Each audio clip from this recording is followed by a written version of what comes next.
베드로는 예수 그리스도께서 불의한 교회를 심판하시고 새하늘과 새 땅을 만드시기 위해서 다시 강림하실 것을 믿는 성도들의 너무나 당연히 주님 앞에 설 때에 험이나 점 같은 것이 없고 오직 순결하고 거룩한 삶을 살 것과, 또한 주 예수 그리스도께서 하나님과 원수된 우리로 하나님과 화목하게 하며 또 원수된 자들을 화평하게 하기 위해서 자기 자신을 주신 것처럼 주 안에서 모든 이들과 더불어서 화평을 이루며 살아가야 할 것을 강조했습니다. 그러나 주님의 강림하심이 언제 있을지는 아무도 모릅니다. 몇 날 몇 시에 어디에 강림하실 것이라고 하셨다면 우리가 그날을 기다리고 거룩함을 이루고 화평함을 위해서 인내하고 또 현재 당한 일을 견디는데 좀 쉬울 것 같은데, 주님께서는 그 날은 아무도 모른다, 오직 아버지만이 아신다라고 선언하심으로써 우리가 그날까지 게으름으로 있다가 그날의 거룩함과 화평함을 이루는 것을 누리지 못하도록 하셨습니다. 그러나 주님께서는 우리에게 분명하게 말씀하셨습니다. 이 세대가 가기 전에 내가 다시 오겠다는, 그리고 그때 이 약속을 들었던 자 중에 예수님이 왕권을 가지고 오시는 것을 볼 자도 있을 것이라는 그 약속은 확정되어진 것입니다. 그러나 거짓 교사들은 이런 주님의 확실한 약속을 주의 강림이 없다는 미혹으로 사람들을 넘어뜨렸고, 또 믿음으로 그날을 기다리는 자들조차도 주의 강림하심의 약속이 이 세대에 이루어지지 않을 것을 의심하며 살아가고 있었습니다. 그때 사도는 이런 수신자들을 향하여서 주의 강림하심의 약속에 대해서 흔들리지 말 것과, 또 더욱 그날이 가까울수록 말씀의 터 위에 굳게 설 것을 마지막으로 당부하고 있습니다. 저는 오늘 함께 읽은 본문의 말씀을 중심으로 주의 강림하심을 기다리는 성도는 주의 말씀 위에 굳게 서야 한다라는 주제로 말씀을 전하겠습니다. 우리는 먼저 성경을 해석하는 일에 주의해야 한다는 경고를 받습니다. 베드로는 주의 강림하심이 더디다고 말하는 자들에게 분명하게 이렇게 말합니다. 주의 약속은 어떤 이에 더디다고 생각하는 것 같이 더딘 것이 아니라 오직 너희를 대하여 오래 참으사 아무도 멸망치 않고 다 회개하기에 이르기를 원하시기 때문에 더딘 것처럼 여겨지는 것이다. 그러면서 이 주님의 오래 참으심을 거짓 교사들이나 악인들이 더 이상 주의 강림하심이 없다, 이 세대에 오신다고 한 말은 다 거짓말이다 라는 식으로 악용하지 못하도록 이렇게 권고합니다. 또 우리 주의 오래 참으심이 구원이 될 줄로 여기라. 이 말씀은 주님께서 그 강림하심의 날을 오래 참으시는 것이 사실은 모든 사람들에게 구원받을 기회를 주시려는 놀라운 은혜의 사역이라고 선언하는 것입니다. 여러분, 우리 주님은 그 누구보다 자기 백성의 구원에 깊은 관심을 가지고 계십니다. 그분의 오래 참으심은 그야말로 아무도 멸망하지 않도록 다 회개하기를 기다리시는 은혜의 역사입니다. 그러므로 성도는 주님의 오래 참으심을 기억하면서 정말 크고 놀라운 하나님의 은혜와 자비를 생각할 수 있어야 할 것입니다. 사도는 이것이 자신만의 생각이 아니라고 말하면서 우리 사랑하는 형제 바울도 그 받은 지혜대로 너희에게 이같이 썼다라고 밝힙니다. 여러분, 이것은 사실 엄청난 증거입니다.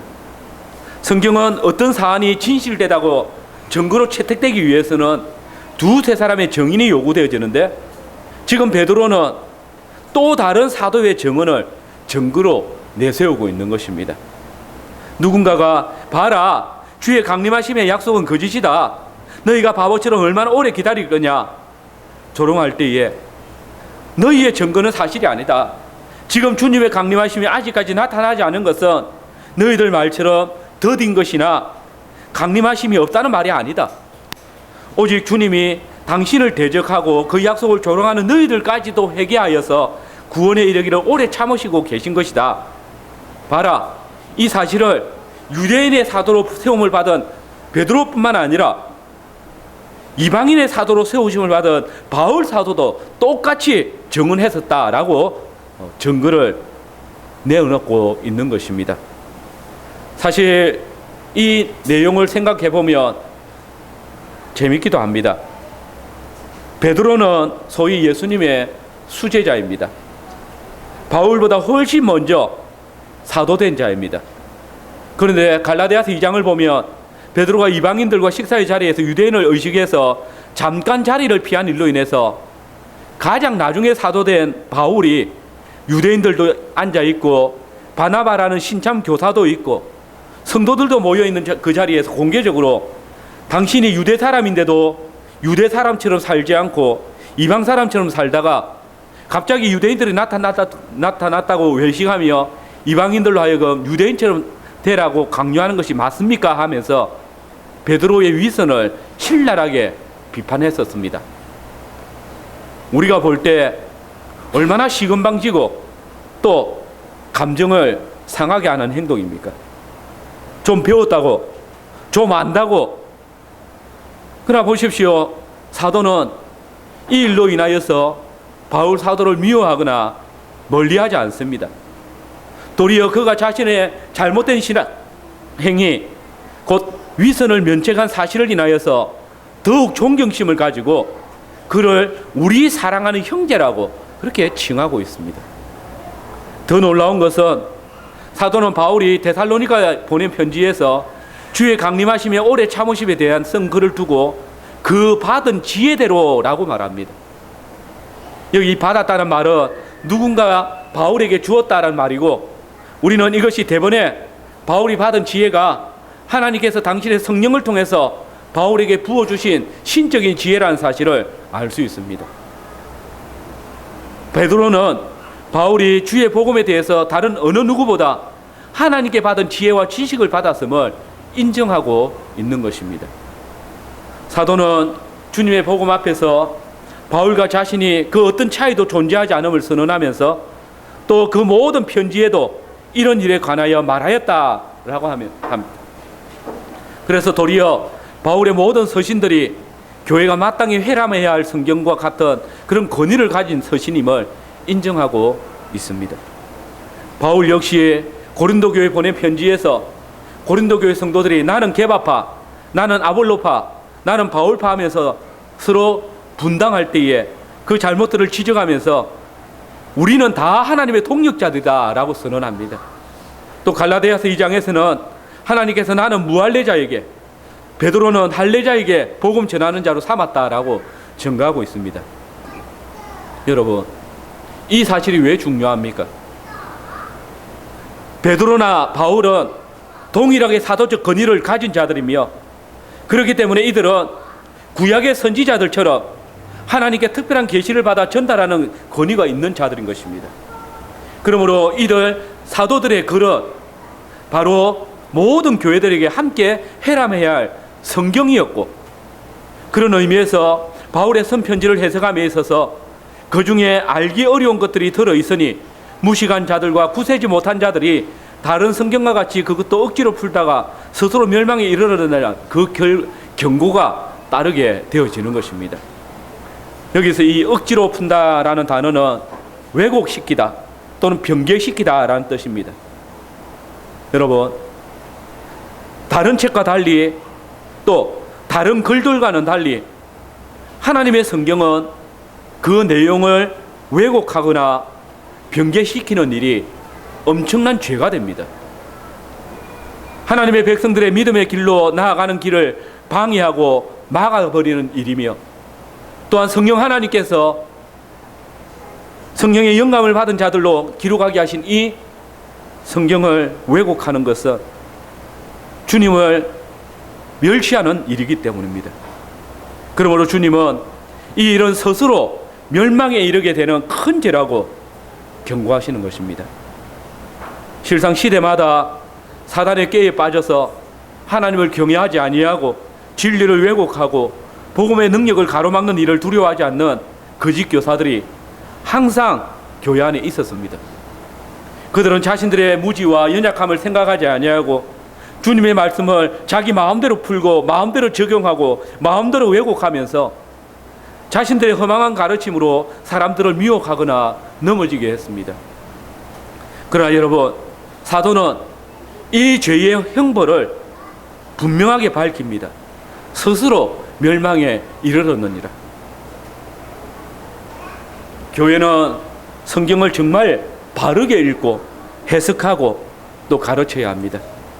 어려운 부분을 억지로 풀고 그 진리를 왜곡하거나 잘못된 내용을 전달한다면 그 책임은 엄청날 것입니다. 그러므로 우리는 성경을 살필 때 무엇보다 성경 전체의 내용을 바르게 알고 그 전체적인 흐름 안에서 어려운 부분의 내용을 성경 전체와 조화를 이루도록 풀어나가는 그런 훈련이 먼저 필요합니다. 그리고 더욱 확실히 마음에 새겨야 할 사실은 사도들의 편지에 가끔 이해하기 힘들거나 어려운 내용이 있더라도 그것 때문에 성경을 멀리하거나 읽지 않으려는 것은 더 어리석은 일입니다.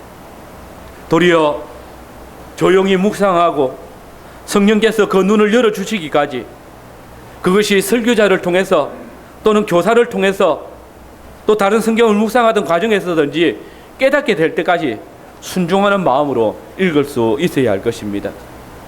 보십시오.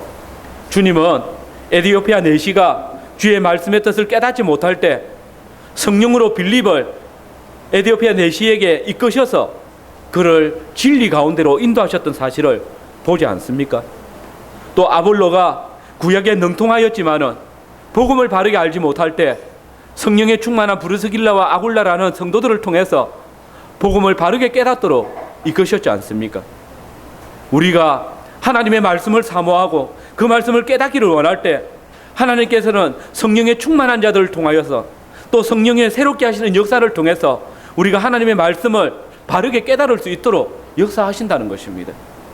그러므로 이 일에 있어서 가장 어리석은 길은 억지로 풀다가 스스로 멸망에 이르는 것입니다. 여러분, 우리는 사도의 이 두 번째 편지를 받은 수신자들이 적시로 바울이 그리스도의 강림하심에 대해서 쓴 다른 성경, 곧 데살로니가 교회에 보낸 편지를 회람해서 읽었을 것을 짐작할 수 있습니다. 그리고 어떤 경우에도 성경을 억지로 풀거나 왜곡하는 어리석음을 범하지 않았을 것을 생각할 수 있습니다. 성도 여러분, 과연 우리도 주의 말씀 앞에 설 때에 경건한 마음과 성령의 인도하심을 간구하는 마음으로 서야 할 것입니다. 더불어 어려운 부분을 억지로 풀기보다는 자신의 무지와 연약함을 알고 겸손한 자세로 하나님의 말씀을 더 가까이 또 묵상해야 할 것이며, 또한 주의 성령께서 우리를 깨닫게 하시기까지 하나님의 말씀 앞에 순종하는 그런 믿음의 자세가 필요합니다. 두 번째로 사도는 너희가 구센돼서 떨어질까 주의하라고 권고합니다. 그리스도의 강림하심에 대한 거짓 교사들의 미혹이나 헛된 가르침은 온 교회를 주의 약속에 대해서 의심하게 만들고 또 믿음에서 떠나게 하기에 충분한 것들이었습니다. 그런데 사도는 주님의 강림하심이 늦춰지고 있는 이유와 그것이 우리에게 주는 믿음의 유익이 무엇인지를 밝혔습니다.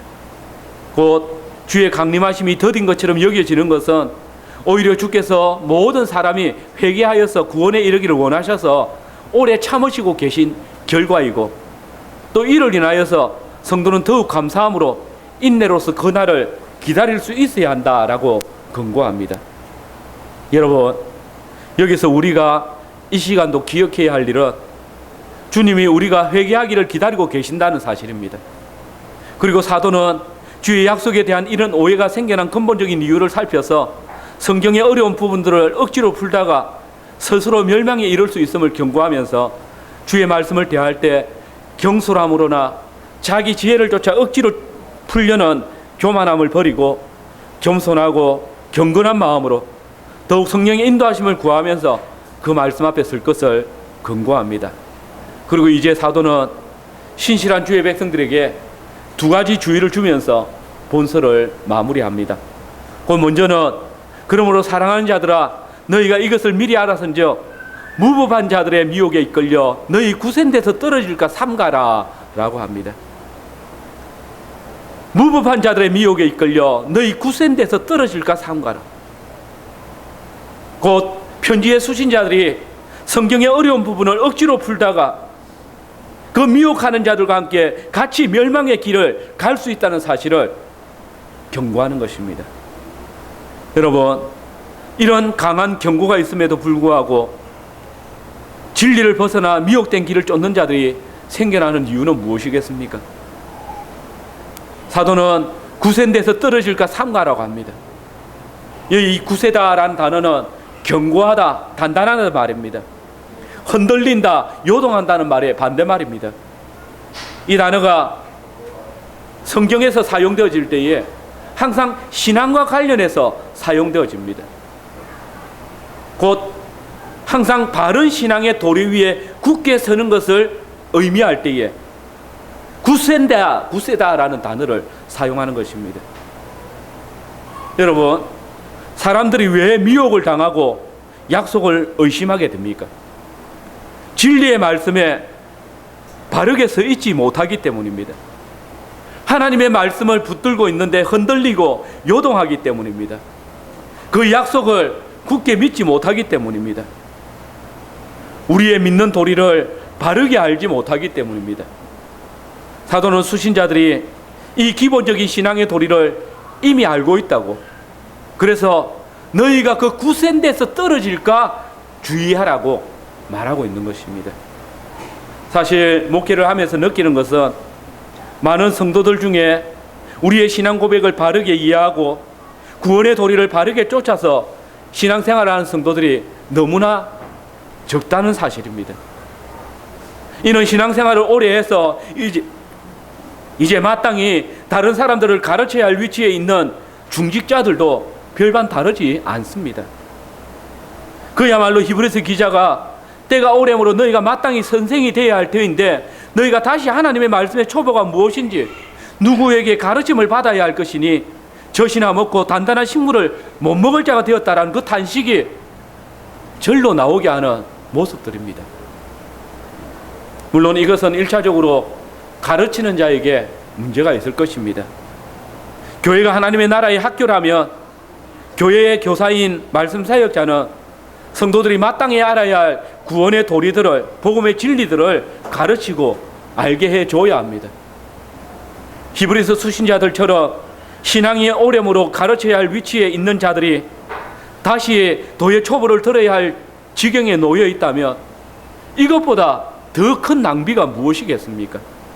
오랫동안 신앙생활을 하면서도 모든 시간들을 낭비하여서 마땅히 알아야 할 도의 초보를 깨닫지 못하고 복음의 진리를 알지 못한다면 그 자신뿐만 아니라 교회 역시도 많은 낭비를 한 것이 아니겠습니까? 오늘 교회들의 형편이 이러한데도 목회자들은 성도들을 굳세게 하고 견고하게 하는 데는 관심이 없고 오직 머리수 채우는 데만 관심을 기울입니다.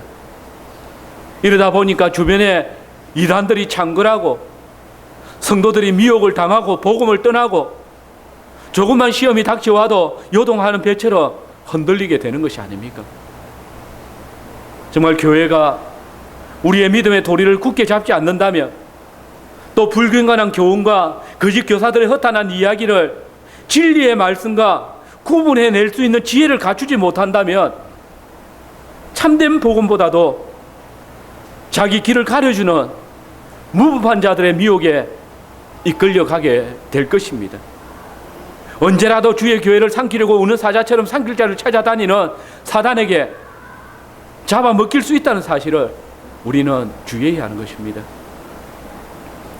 이어 사도는 성도들이 무법한 자들의 미혹을 당하지 않기 위해서 주의해야 할 상황을 말합니다. 오직 우리 주 곧 구주 예수 그리스도의 은혜와 저를 아는 지식에 자라가라. 여러분, 우리를 미혹하고 넘어지게 하는 자들을 이길 수 있는 원리는 너무나도 단순합니다. 그냥 우리 주 예수 그리스도의 은혜와 그분을 아는 지식에 자라가면 됩니다. 여기 자라간다는 명령은 현재형입니다. 다시 말해서 지금부터 계속해서 자라가라는 말입니다. 세상 학문을 한번 생각해 보십시오. 우리는 의무 교육을 받는 동안에 매년 거의 같은 과목을 배우게 됩니다. 그러면서 학년이 오를 때 한 단계씩 더 진전된 혹은 더 구체적인 내용들을 배우게 됩니다. 그러다 보면 어느 순간 그 학문이 자라가고 있습니다. 신앙생활에도 마찬가지입니다. 처음에는 도의 초보를 듣고 배우면서 신기하고 기쁘고 그 도의 초보만 들어도 구원의 감격을 느끼게 되지만은 신앙의 연수가 더해가면서 성경 공부와 예배를 통해서 주의 말씀을 가까이 하고 또 건전한 교회 교사들을 통해서 구원의 도리들을 좀 더 듣고 배우고 기도와 말씀 묵상으로 주님을 더 깊이 사랑하고 알아가기에 노력하다 보면 그 신앙이 점점 자라서 어느새 단단한 식물을 먹는 견고한 신앙으로 자라갈 수 있는 것입니다. 그러나 내가 예수 그리스도를 믿음으로 구원받았다. 그러니 이제 더 이상 내가 구원받은 것에 떨어지지 않는다면 자랄 필요가 있느냐라고 생각하는 자들은 결국 도의 초보만 알 것이고 그 신앙이 자라가지 않으므로 결국은 열매 없는, 그래서 주님께서 불로 태우실 때에 태움을 당하는 지경에 이르는 것입니다.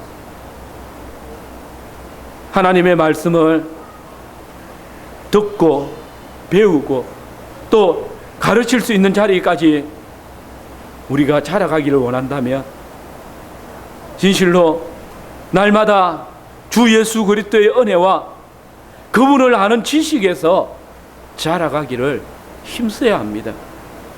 이런 신앙인들은 흔들리거나 미혹을 당하거나 주의 약속을 의심하는 일이 거의 없는 것입니다.